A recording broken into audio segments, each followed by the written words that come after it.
Bonjour, bonjour et bienvenue à tous.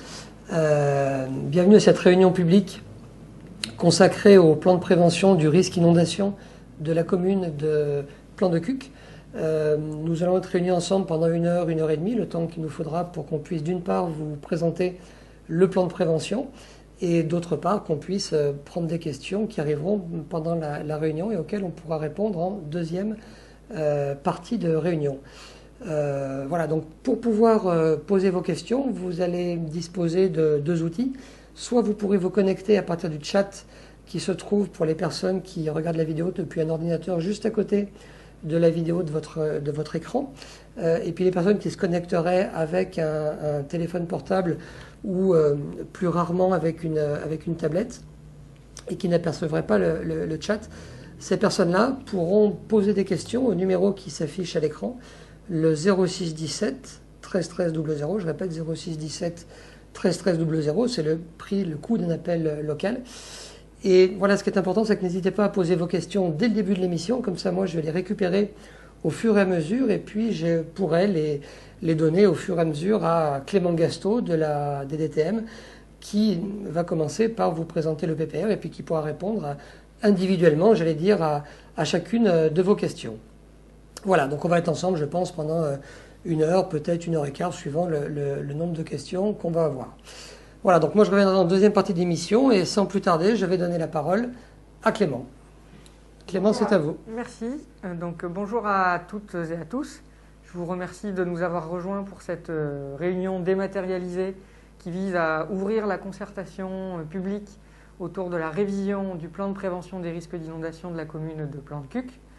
C'est un format qui aujourd'hui est un peu nouveau, qu'on ne sommes pas habitués à ce format-là. Habituellement, nous nous retrouvons plutôt en présentiel, dans une salle en commune. Malheureusement, les contraintes sanitaires de la situation actuelle ne nous le permettent pas.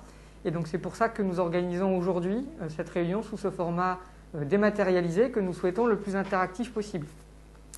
D'ores et déjà, moi je souhaite remercier M.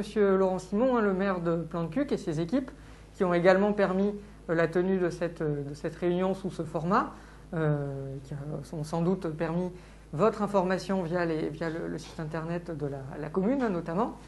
Je veux aussi excuser son absence, puisque les conditions matérielles de tenue de cette réunion ne permettent pas d'offrir la présence de Monsieur le maire, comme il est d'usage habituellement, pour introduire avec le mot d'accueil de Monsieur le maire ce type de réunion.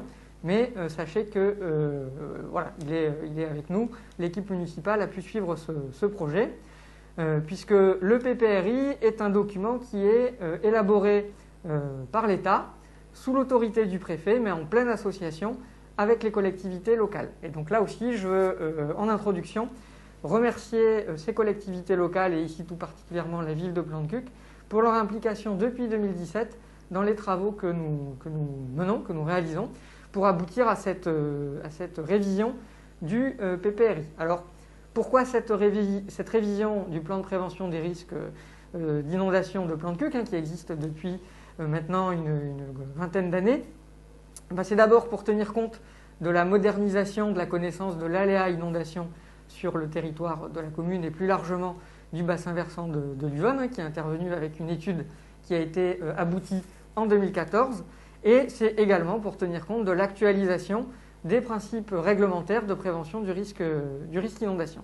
Donc c'est pour ça que nous menons aujourd'hui cette révision du PPRI. Alors ce n'est pas une démarche qui est isolée, elle s'inscrit dans une action qui est plus générale à l'échelle du bassin versant, puisque sur la partie aval du bassin versant de l'Yonne et notamment sur la commune de Marseille, ont pu être approuvés 4 PPRI en 2017.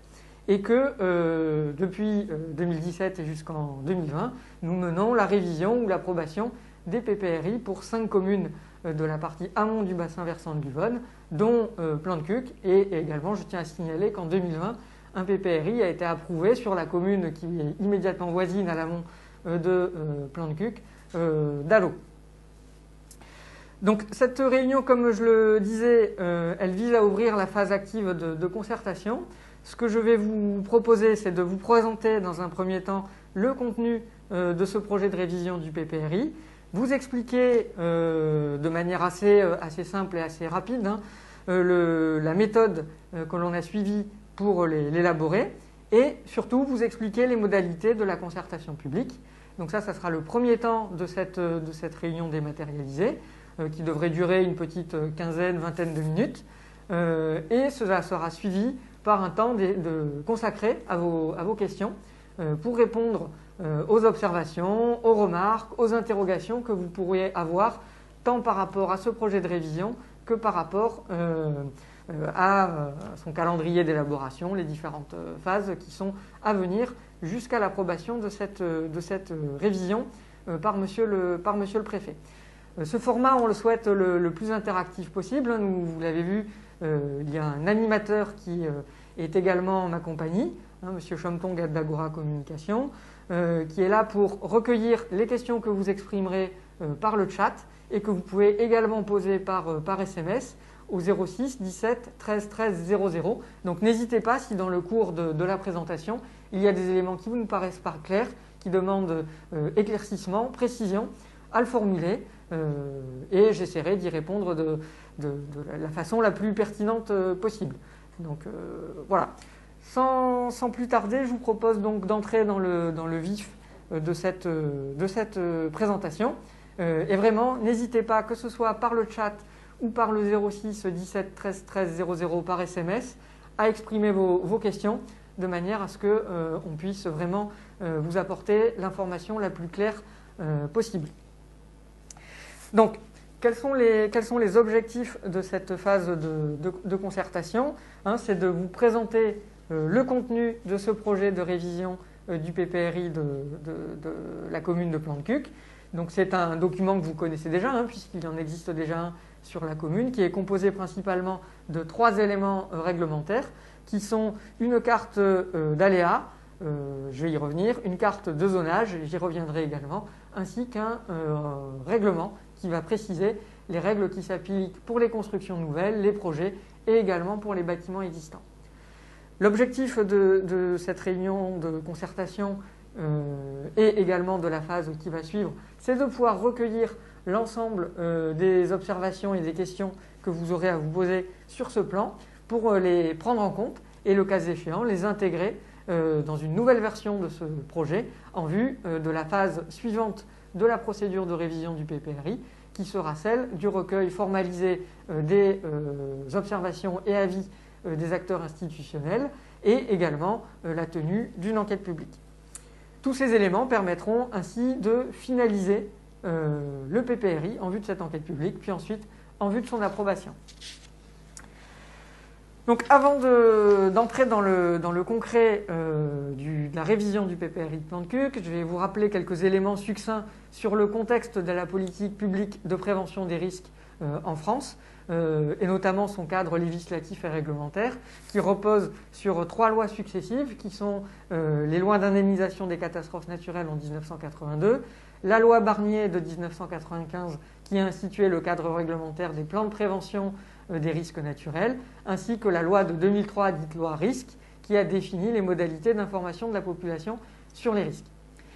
De manière plus synthétique et pratico-pratique, cette politique de prévention des risques, elle repose sur 2 piliers qui sont complémentaires l'un de l'autre.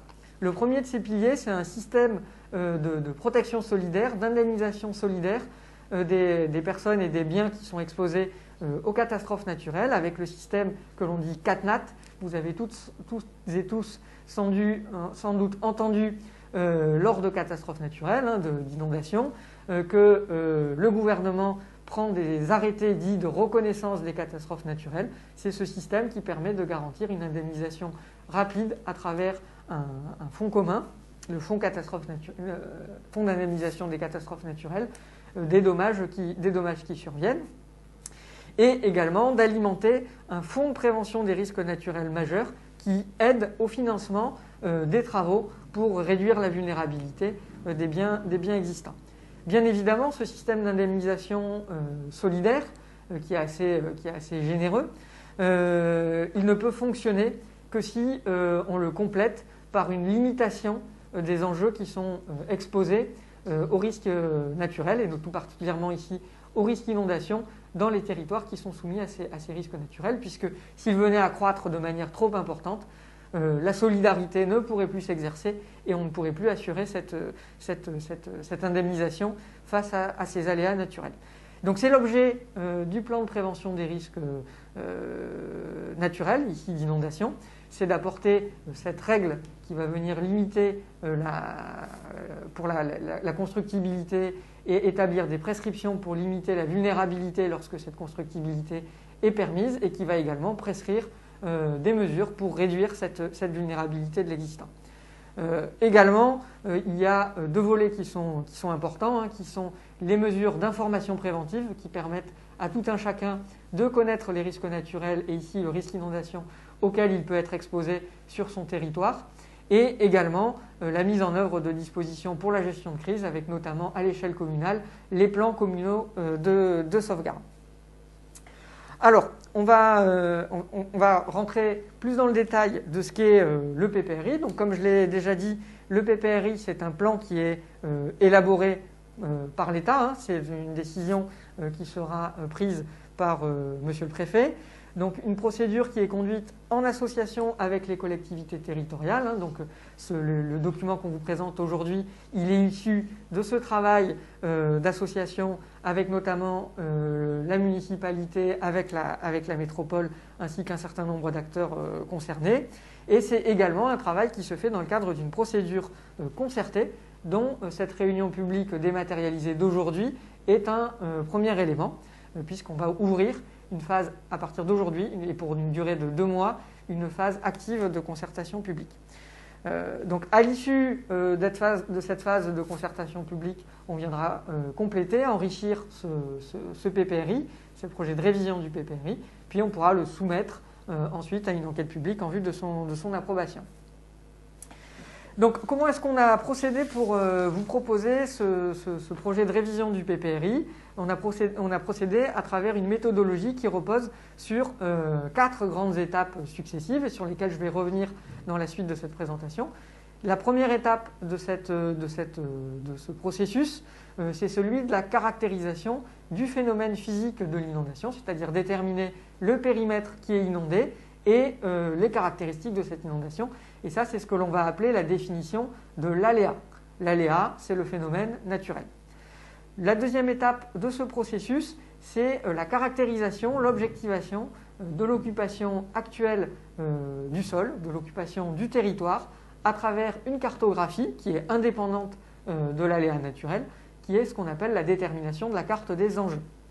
Et pour aboutir au zonage réglementaire de ce projet de PPRI, et c'est ici une nouveauté par rapport au PPRI que vous connaissez sur la commune de Plantecuq à l'occasion de cette révision, on va venir croiser ces 2 informations qui sont d'un côté l'aléa naturel, la zone inondable, avec de l'autre les caractéristiques d'occupation du territoire, le fait d'avoir des zones qui présentent des enjeux en termes notamment d'urbanisation, de présence de population, et le fait d'avoir cet aléa naturel définit effectivement l'intensité du risque qui est présent sur le territoire.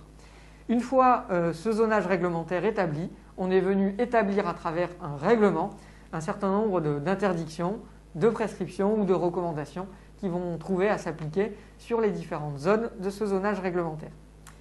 Donc sans plus tarder, je vais vous proposer d'entrer dans la présentation de la première étape de ce processus, c'est-à-dire la définition des aléas. Donc comment est-ce qu'on est venu définir ici l'aléa inondation sur le territoire de la commune de Plantecuq? On est venu le faire à travers une étude hydraulique qui a été conduite par un bureau d'études spécialisé pour le compte de la DDTM des Bouches-du-Rhône, qui est le bureau d'études EGIS. Étude qui a été conduite à l'échelle du bassin versant de l'Yvonne, et ici plus particulièrement du principal affluent de l'Yvonne, qui est le Jarret, qui vient intéresser les communes d'Allauch, puis de Plantecuq et enfin de Marseille. Donc sur ce cours d'eau du Jarret, le bureau d'études est venu définir ce qu'on appelle la crue de référence, et pour cette crue de référence, conduire des travaux de modélisation qui permettent de caractériser le périmètre qui est inondé par les débordements, sa hauteur, sa vitesse d'écoulement et la dynamique de cette crue. Donc qu'est-ce que cette crue de référence? Cette crue de référence, c'est une crue qui est définie par la réglementation pour les plans de prévention des risques d'inondation. Et la réglementation, elle nous dit que c'est la plus forte crue connue, ou si cette crue est plus faible qu'une crue centenale, cette dernière. Donc en l'occurrence, pour ce qui concerne l'Ulvonne et le Jarret, la crue de référence, c'est la crue centenale, puisqu'on n'a pas de crue plus forte que cette crue centenale qui soit suffisamment bien documentée pour établir une révision du PPRI. Donc cette information sur l'aléa, elle n'est pas nouvelle puisque, comme je vous le disais, cette étude hydraulique, elle a été finalisée en 2014. À cette occasion, Monsieur le Préfet en avait fait un porté à connaissance qui trouve déjà à s'appliquer à travers une carte d'aléa.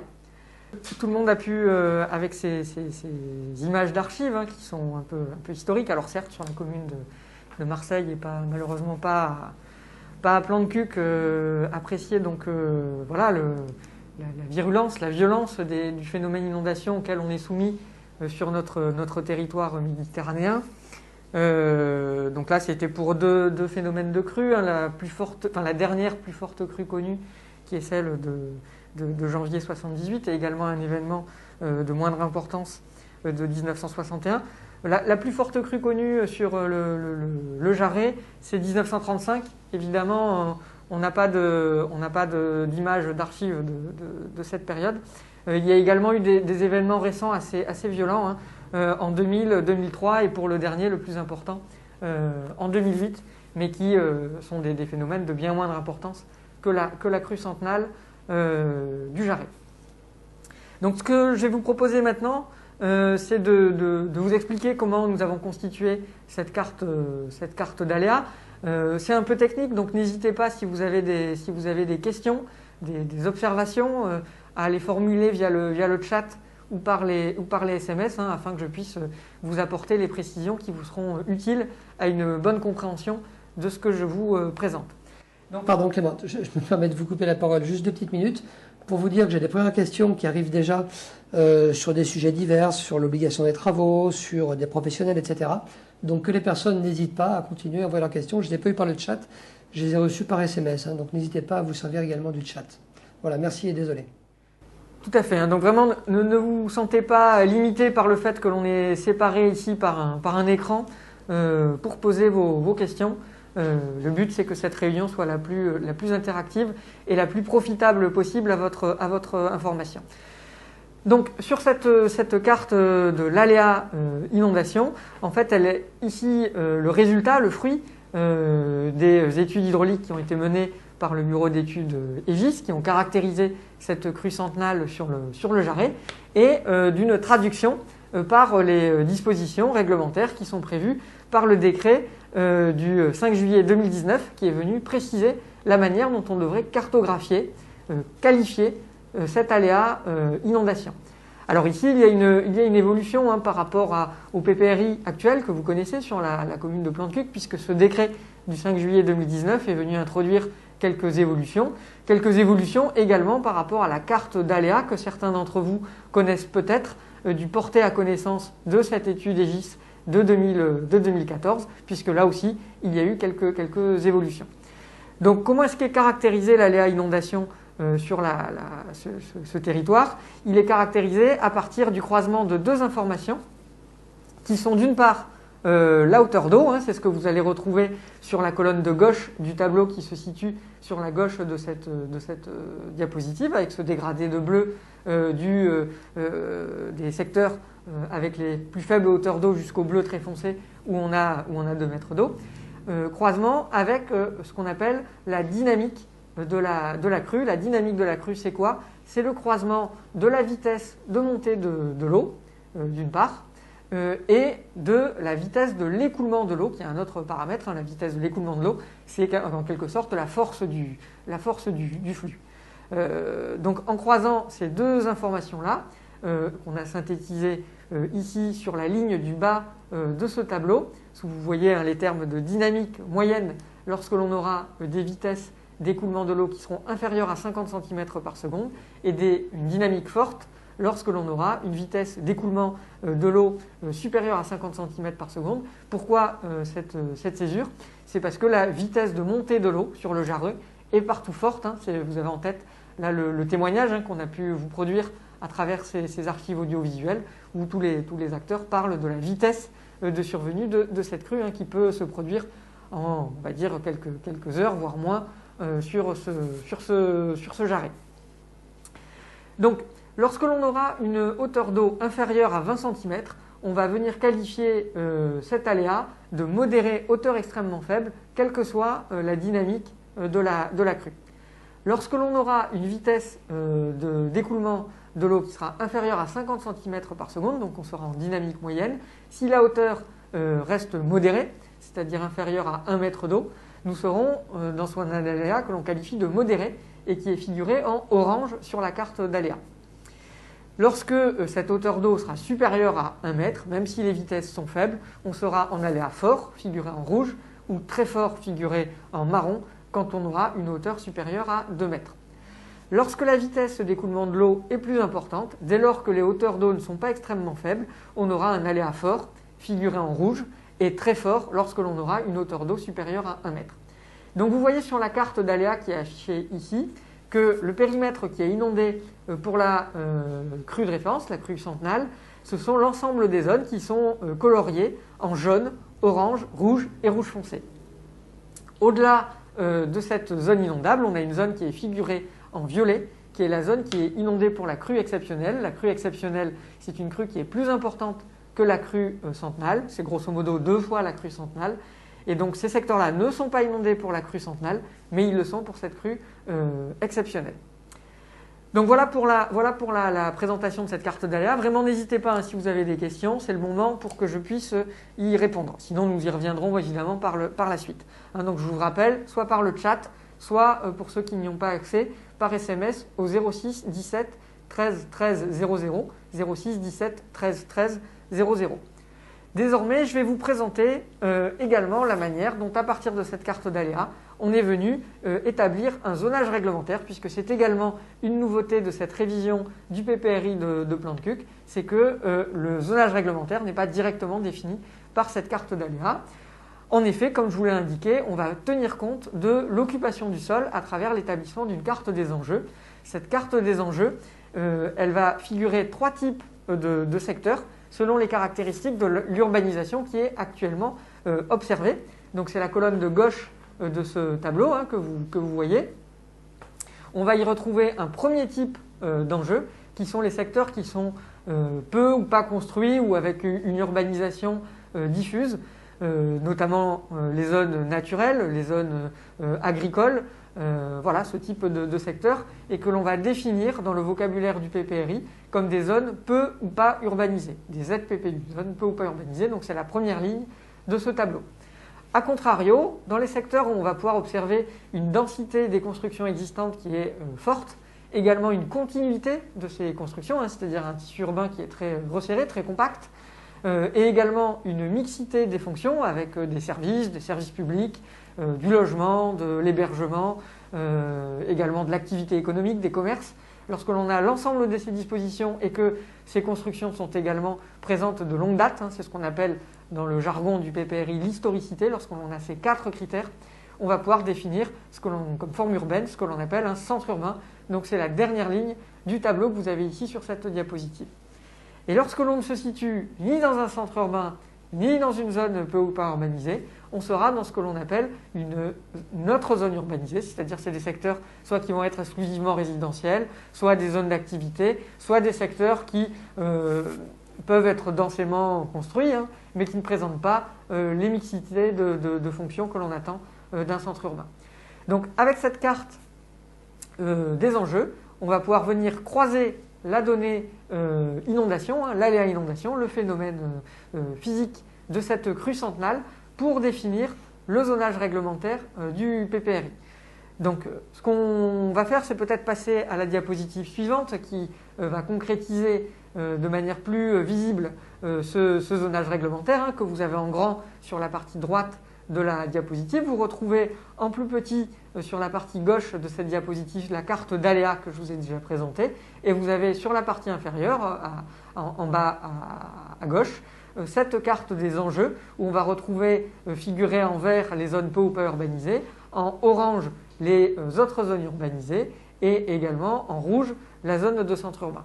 Alors pour peut-être le préciser, pour ceux qui se demanderaient comment est-ce qu'on a établi cette carte des enjeux, on l'a établie à travers des études de terrain notamment, avec des visites de terrain, mais également l'appréciation de critères quantitatifs quant à la densité de la construction, la densité de la présence des constructions, les bases de données qui indiquent la présence des services, des commerces, les dates de construction des bâtiments. Voilà, tout cet ensemble de paramètres a permis d'établir cette carte. Et également, ce que je dois vous préciser, c'est que de la même manière que pour la carte d'aléas, ce travail il a été mené de manière cohérente avec la même méthodologie sur l'ensemble du bassin versant de l'Yonne, ce qui permet d'assurer une homogénéité dans l'élaboration des plans de prévention des risques ou leur révision sur l'ensemble de ce territoire.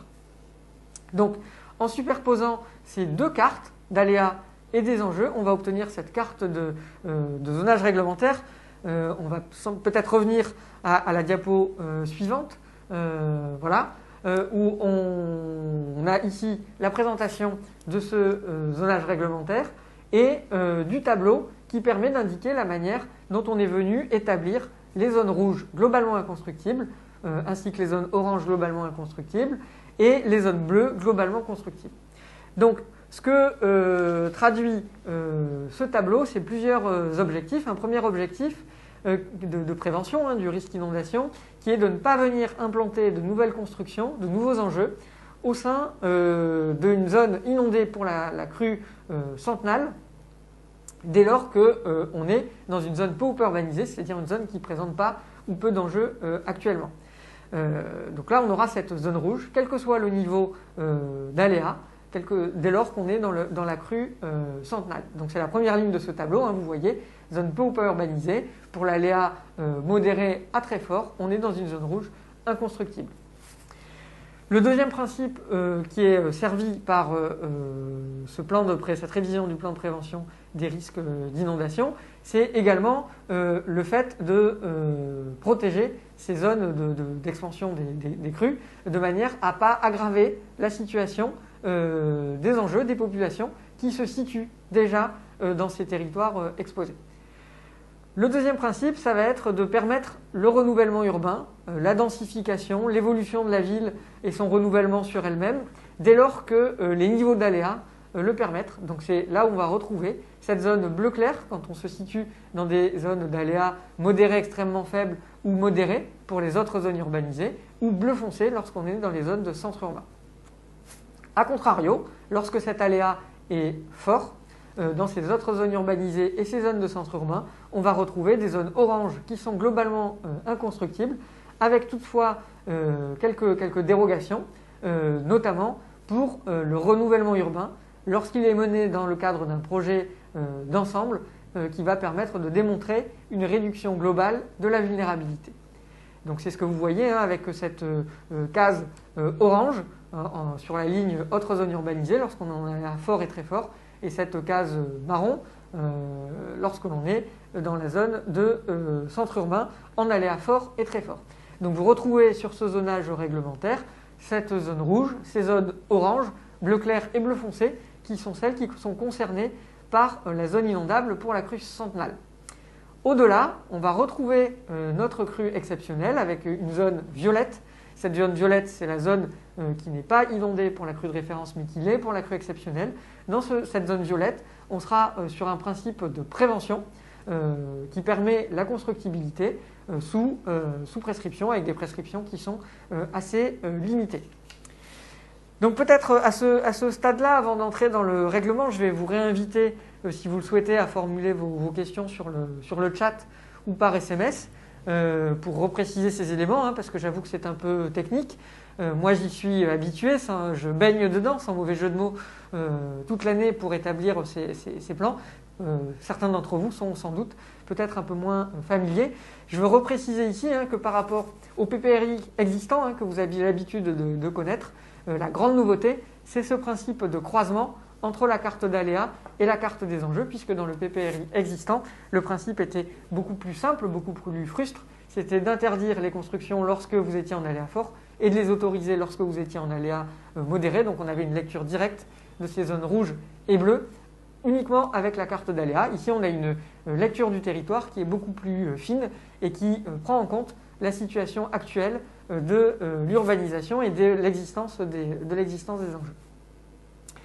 Donc je me tourne vers notre animateur. Je pense qu'il n'y a pas de questions qui sont arrivées sur ces points techniques. Donc, non, pas de questions pour l'instant.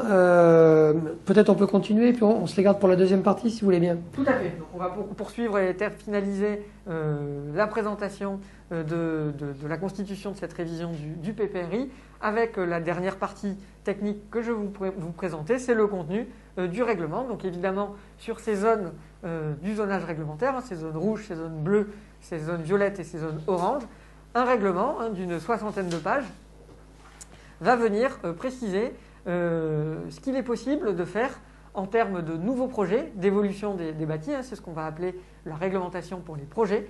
Et on aura également une deuxième section qui va venir définir les règles de réduction de la vulnérabilité applicables aux constructions existantes, y compris en l'absence de projets d'évolution de ces bâtiments.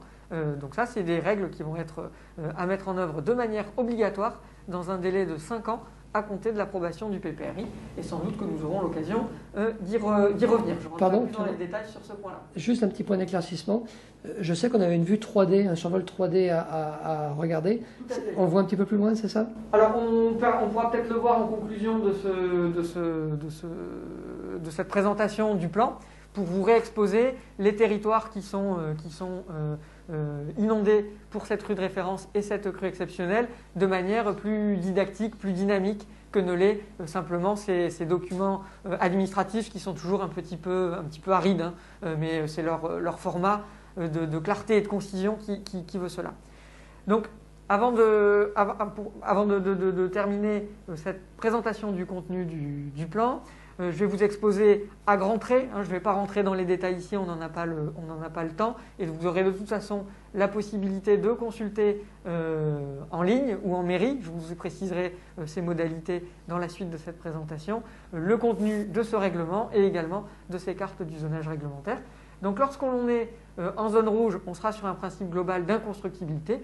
Inconstructibilité, ça veut dire notamment interdiction générale de la création de nouveaux bâtiments, avec toutefois un certain nombre d'exceptions qui seront précisées, notamment pour les usages agricoles en aléa modéré ou pour certains types d'équipements qui sont directement associés à cette zone inondable.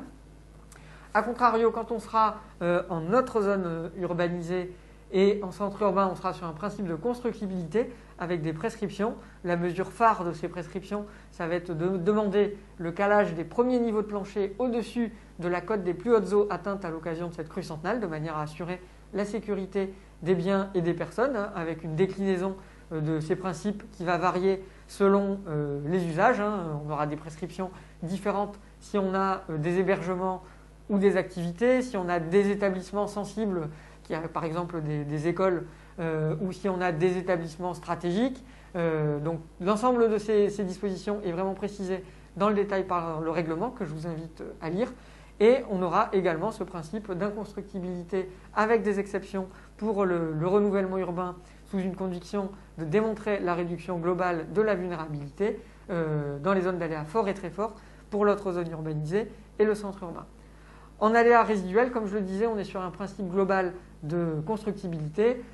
On sera sur des mesures qui seront plus légères avec comme mesure phare le calage des premiers niveaux de plancher de manière forfaitaire à 20 cm au-dessus du terrain naturel. Ici, on n'aura pas de référence directement à la cote d'eau atteinte puisque ces terrains ne sont pas inondés pour la crue centenale, qu'ils le sont pour des crues qui sont plus importantes.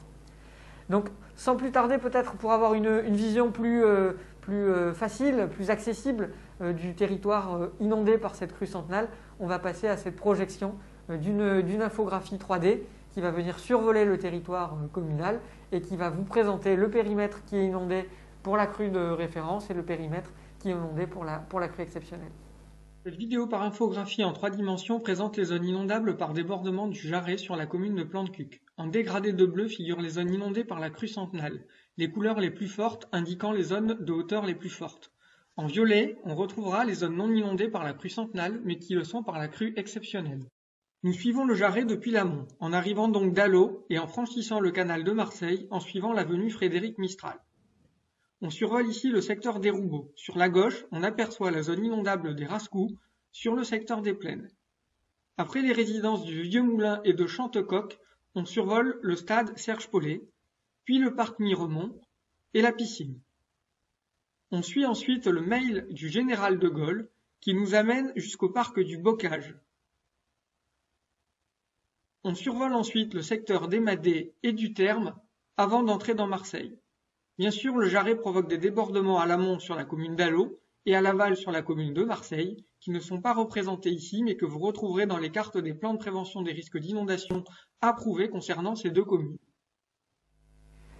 Alors je pense qu'avec cette infographie 3D, chacun peut mieux situer le périmètre qui est concerné par cette révision du plan de prévention des risques d'inondation. Vous voyez, on se situe dans la continuité du PPRI existant. Il n'y a pas d'évolution majeure sur ce périmètre. Évidemment, il y a quelques différences de ci, de là. Également quelques différences dans la qualification de l'aléa apportée par la plus grande précision, la plus grande modernité de l'étude hydraulique qui a été conduite. Alors, ce que je veux rassurer ceux pour qui toute cette présentation, ces petits films auraient été un peu rapides, vous aurez l'occasion de les revisionner en différé à travers la chaîne YouTube de la DDTM des Bouches-du-Rhône, puisque l'intégralité de cette réunion et également cette infographie 3D seront mis en ligne à l'issue de cette réunion et vous pourrez donc les reconsulter. Je vais vous proposer maintenant de passer à une explication sur les modalités de cette phase de concertation, puisque le but dans la période à venir des 2 mois qui suivent cette réunion d'ouverture de cette phase active de concertation publique, c'est de pouvoir vous permettre de vous exprimer, de poser vos questions, de formuler vos observations, éventuellement de nous interpeller sur ce qui vous semblerait être des erreurs dans cette révision du plan de prévention des risques d'inondation de la commune de Plantecuc. Donc ce qu'on appelle erreur, entendons-nous bien, c'est par rapport à la méthodologie que je vous ai exposée, une erreur par rapport à la carte d'aléa, une erreur par rapport à la carte des enjeux, une erreur par rapport à un mauvais croisement qui aurait été fait entre ces deux informations. Également, peut-être nous indiquer lorsque vous avez des questions par rapport au règlement qui est proposé. Donc vraiment, pour tous ces éléments, pendant 2 mois, on va mettre en place un certain nombre de modalités pour vous permettre de vous exprimer et également de vous informer. Donc là, évidemment, la première des modalités de cette concertation publique, c'est cette réunion publique dématérialisée qui vous apporte un premier ensemble d'éléments. Seront également positionnés en commune, donc à la mairie de Plantecuc, une exposition à travers 4 panneaux. Je vous en montre en avant-première le premier. Donc des panneaux grand format qui vous permettront de vous apporter un historique sur les phénomènes de crue. Vous représentez la carte d'aléa, la carte de zonage réglementaire, les principaux points du règlement. Avec cette exposition, vous aurez également accès à un registre vous permettant d'inscrire vos questions et observations en commune.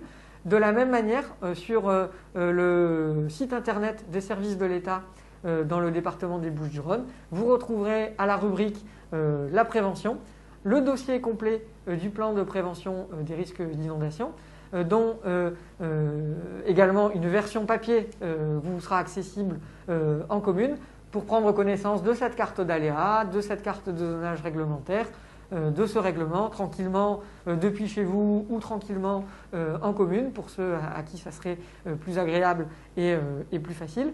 Et vous pourrez également, via une boîte courriel qui est indiquée ici, ddtm-uvon-amont-concertation@bouches-du-rhône.gouv.fr, nous faire part de vos questions et de vos observations. Également, pour ceux qui le souhaitent, vous pouvez vous exprimer par courrier directement à l'adresse postale de la DDTM des Bouches-du-Rhône.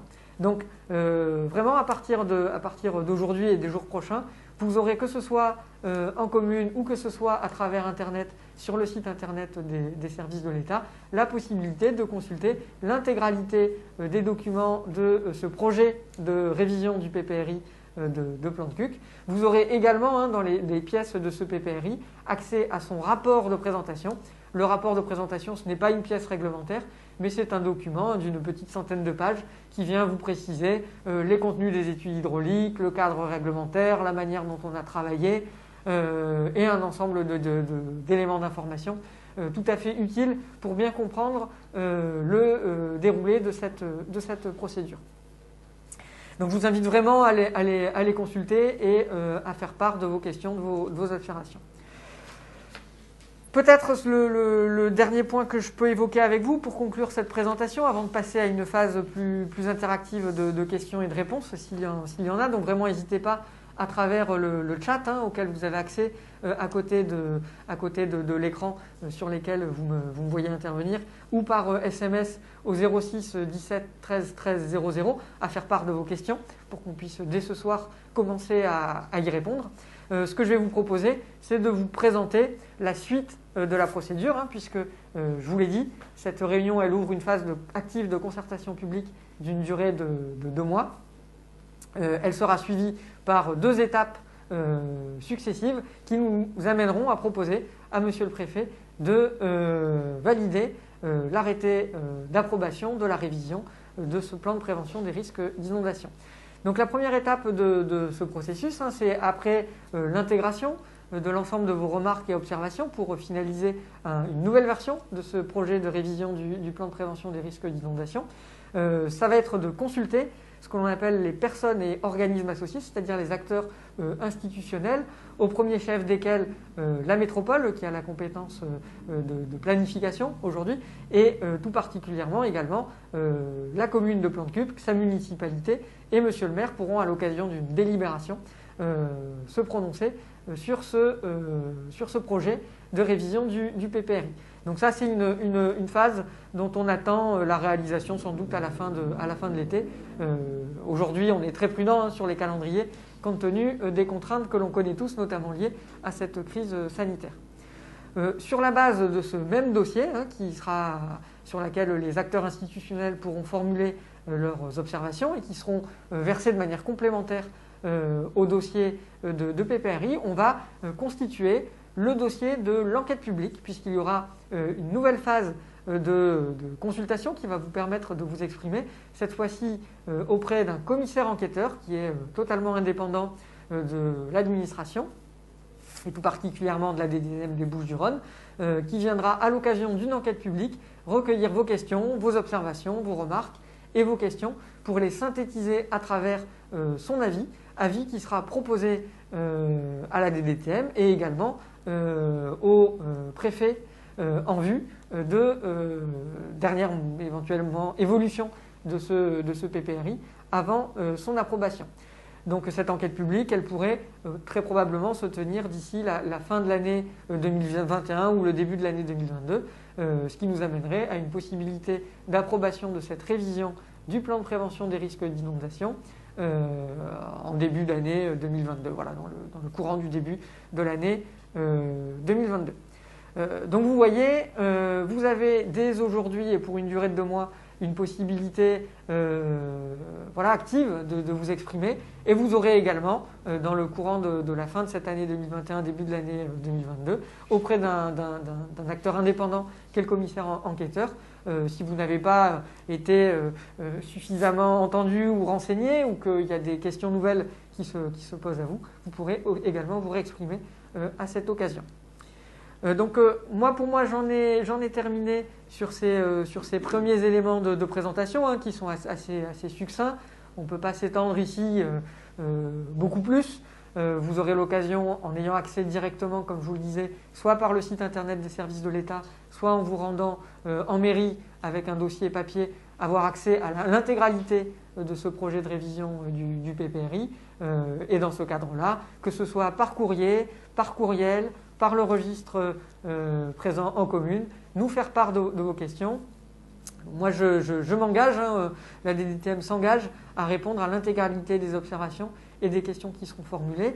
On proposera également, s'il y a des demandes en ce sens, la tenue d'une session de permanence en commune, puisque aujourd'hui, les contraintes sanitaires ne nous permettent pas d'avoir cet échange en face à face, de vive voix lors d'une réunion présentielle.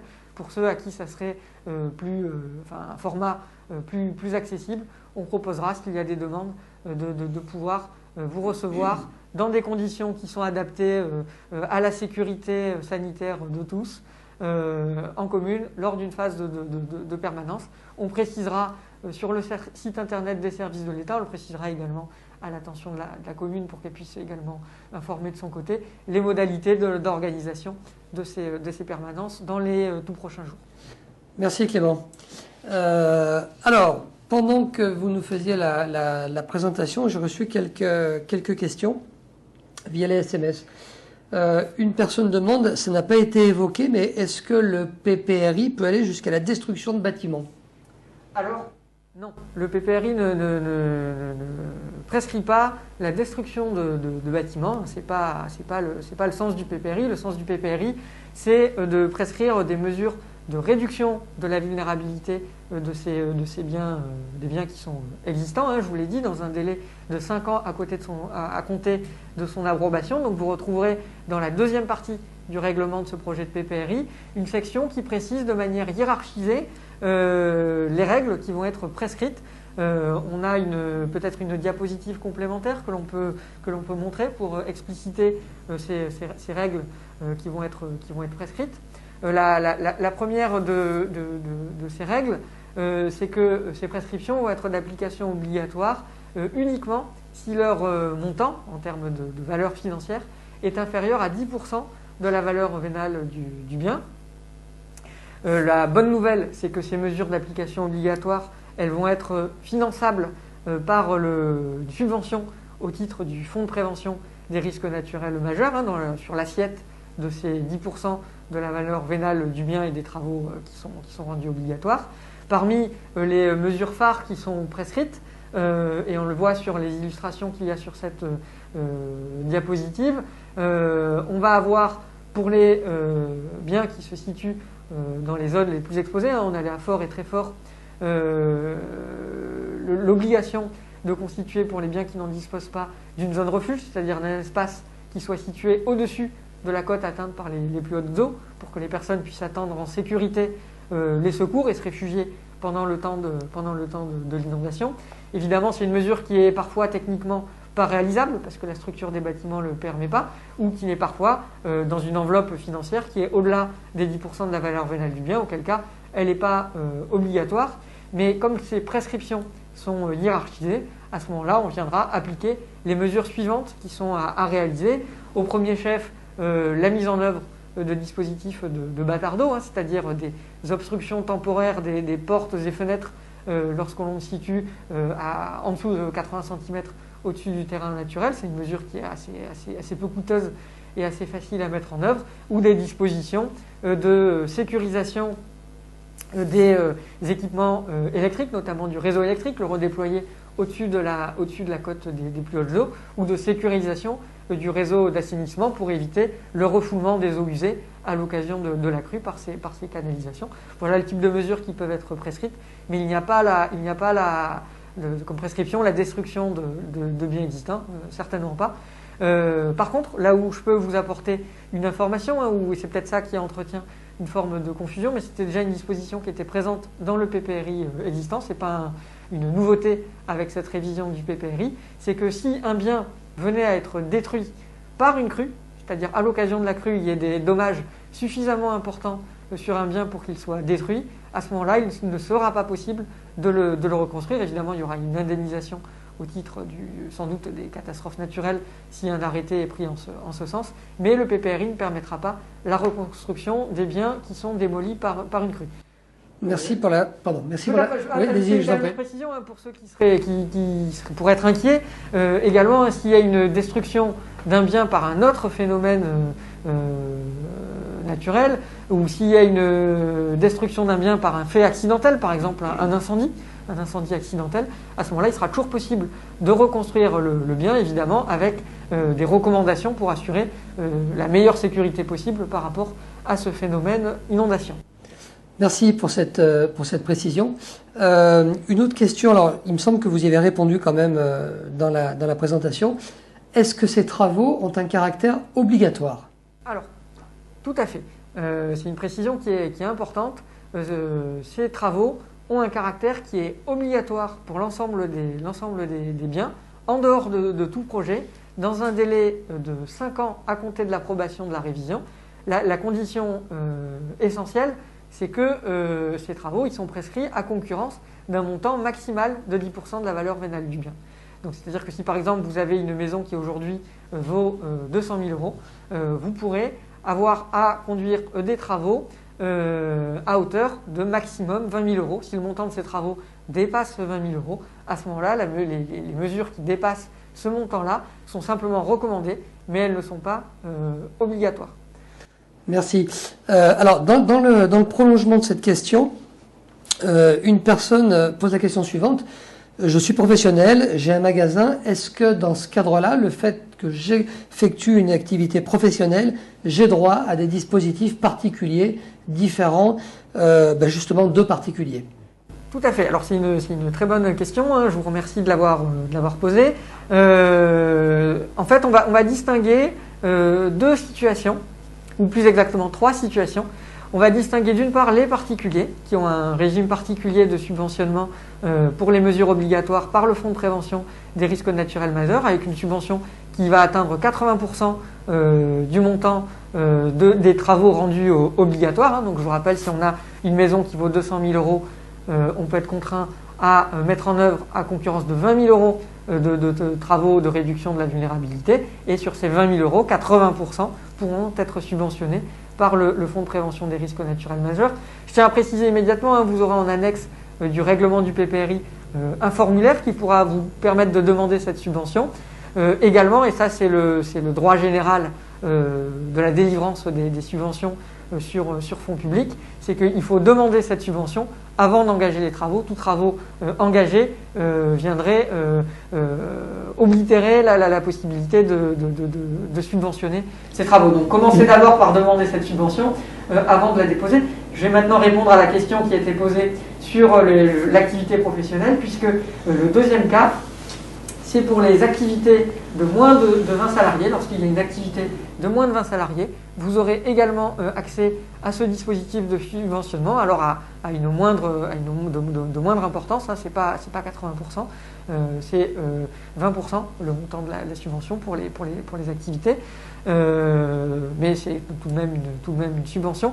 La particularité qu'il y a pour les activités, c'est que le règlement du PPRI va demander la mise en œuvre d'un diagnostic préalable qui peut être tout à fait mené de manière autonome, hein, par les petites et moyennes entreprises, pour définir les mesures qui sont les plus pertinentes parmi les mesures priorisées par le PPRI, puisque bien évidemment, selon l'activité, il peut y avoir telle ou telle mesure qui soit la plus efficace en lien avec la spécificité de l'activité. On ne va pas forcément avoir besoin d'une mesure de réduction de la vulnérabilité identique selon que l'on est boulanger ou garagiste. Donc il y aura ce diagnostic préalable pour définir les priorités.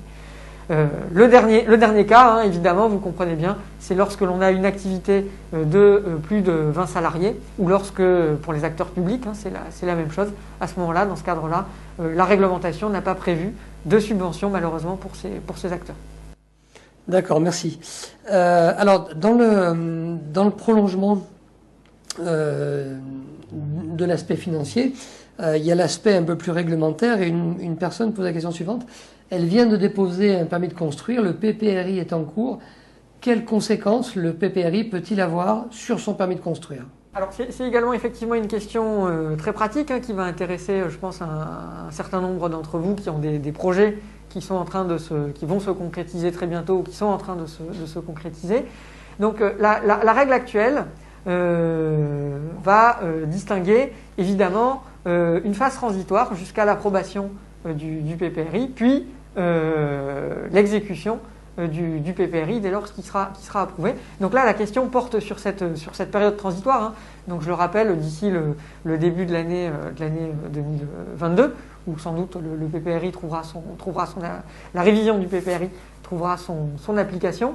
Donc le principe aujourd'hui, c'est d'abord d'appliquer le PPRI existant et le plan local d'urbanisme dans leurs dispositions respectives et selon la règle la plus défavorable. Ça, c'est le premier point. Jusqu'à la révision du PPRI, le PPRI existant continue à s'appliquer. Le deuxième point, c'est que, et ça c'est pas une nouveauté introduite par la révision du PPRI, l'étude hydraulique qui a été menée par la DDTM avec le bureau d'études EGIS a été portée à connaissance dès qu'elle a été finalisée, hein, avec le porté à connaissance de novembre 2014. Et sur cette base-là, on demande de tenir compte de cette connaissance la plus actuelle, évidemment, pour assurer la sécurité des biens et des personnes, notamment sous le régime de l'article R111-2 du Code de l'urbanisme, qui demande à ce que cette connaissance de l'aléa, du risque, soit bel et bien prise en compte. Donc dans ce cadre-là, Monsieur le Préfet est venu préciser un certain nombre de principes qui doivent être appliqués sur la base de cette carte du porté à connaissance. Et dans la mesure où le projet de révision du PPRI, qui repose, je vous le rappelle, sur cette carte d'aléa du porté à connaissance, vient préciser les dispositions réglementaires qui trouveront à s'appliquer, on viendra vérifier sur les projets et en parfaite continuité avec la phase ultérieure d'approbation du PPRI, le fait que ces dispositions sont bien mises en œuvre. Donc c'est ce qui est demandé pour l'instruction des autorisations d'urbanisme dans cette phase transitoire. Donc ça ne sera pas la révision du PPRI qui sera directement opposable, mais l'article R111.2 du code de l'urbanisme, bien évidemment. Voilà, donc j'espère que j'ai répondu à la question. Si jamais ça n'était pas le cas, qu'il fallait des précisions, hein, n'hésitez pas à me réinterpeller via le chat ou via les SMS. On pourra préciser. Hein, le but de cette réunion, c'est bien de répondre à vos questions. Donc vraiment, profitez de ce moment, de ce chat, de ce numéro de téléphone pour envoyer vos SMS et alors justement, répondre à vos questions. Justement, Clément, une question arrive. Une personne demande, mais il me semble que ça a été évoqué aussi, à quel endroit on peut le consulter, ce PPRI? Est-ce que c'est auprès d'un commissaire enquêteur? Est-ce que c'est en mairie? Est-ce qu'il y a un endroit particulier sur la commune où on peut le voir? Ou est-ce que c'est peut-être à la DDTM? Alors, voilà. Tout à fait, c'est une question très pratique et vraiment, c'est vrai que la première des manières de répondre à vos interrogations, c'est d'abord de consulter la chaire de ce projet de révision du PPRI. Donc vous allez avoir deux lieux, si j'ose dire, principaux pour consulter ce projet. Le premier, c'est un lieu physique, hein, c'est celui qui est le plus proche de vous. C'est la mairie de Plan-de-Cuc où, en compagnie des 4 panneaux d'exposition dont je vous ai parlé, vous allez retrouver sous forme papier classique l'intégralité de ce dossier, ainsi qu'un registre pour formuler vos questions par écrit de manière classique avec un stylo. Voilà, c'est la forme la plus habituelle. Le deuxième lieu, et là pour le coup il est dématérialisé, mais du coup vous pouvez le consulter directement de chez vous sans même vous déplacer, c'est le site internet des services de l'État dans le département des Bouches-du-Rhône, à la rubrique La Prévention.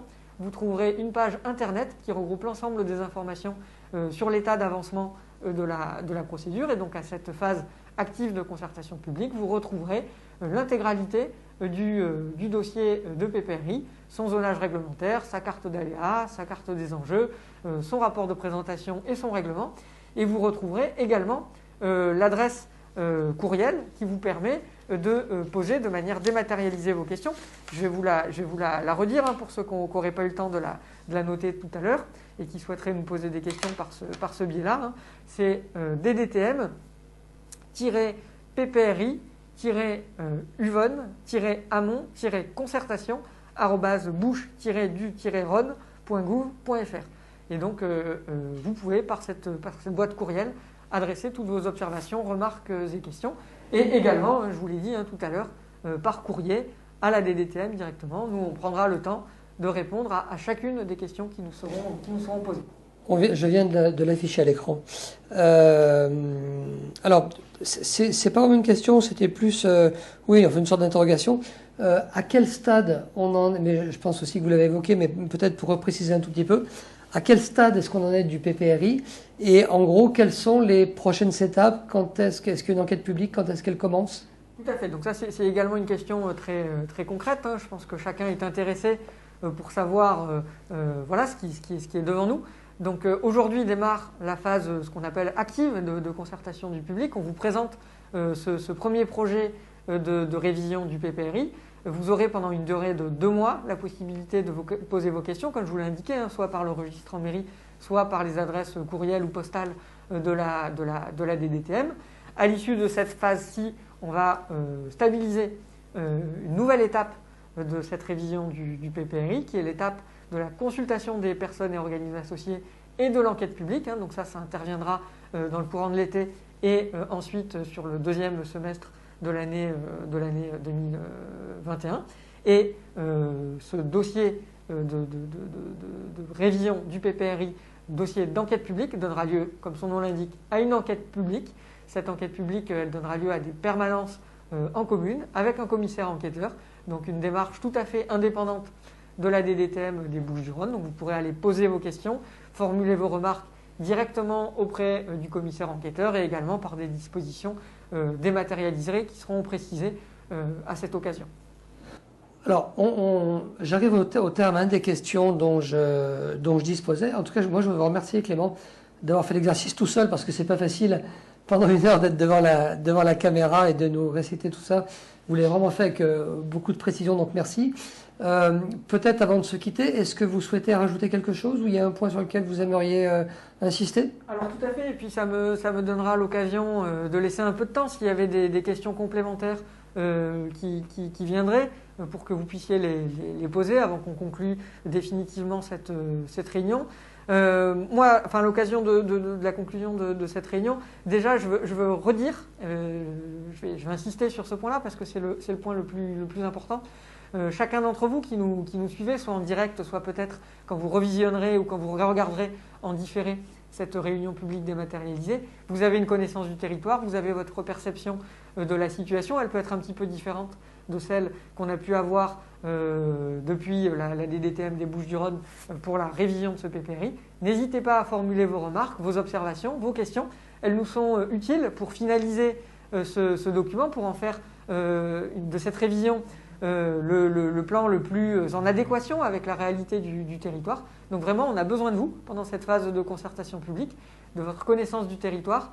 Donc voilà, exprimez-vous, c'est un peu le mot d'ordre que je veux faire passer à l'occasion de cette révision du PPRI. La révision du PPRI, c'est un processus qu'on réalise évidemment en association avec les acteurs publics et en premier chef les élus locaux, la municipalité, hein, que je tiens encore à remercier ici pour tout le travail qui a été effectué, hein, pour qu'on puisse vraiment prendre en compte toutes les spécificités du territoire communal ainsi que la métropole, hein, qui a participé à cette association vraiment très, très dynamique et depuis 2017. Donc vraiment, exprimez-vous, profitez de cette occasion et si d'aventure les questions que vous posez, les observations que vous formulez, trouvez pas à ce stade de la concertation publique, d'ici les 2 mois et les réponses qu'on vous apportera voilà, à la suite des questions que vous poserez, ne vous satisfont pas pleinement, c'est pas la fin de l'histoire, hein. Il restera un moment voilà, où vous pourrez à nouveau vous exprimer, qui est celui de l'enquête publique, avec un commissaire enquêteur qui pourra réécouter avec son point de vue indépendant vos remarques, vos observations, de manière à les porter directement auprès de monsieur le préfet. Donc vous voyez, c'est une procédure vraiment concertée où vous avez votre place, où vous pouvez vous faire entendre. Donc voilà, mobilisez-vous.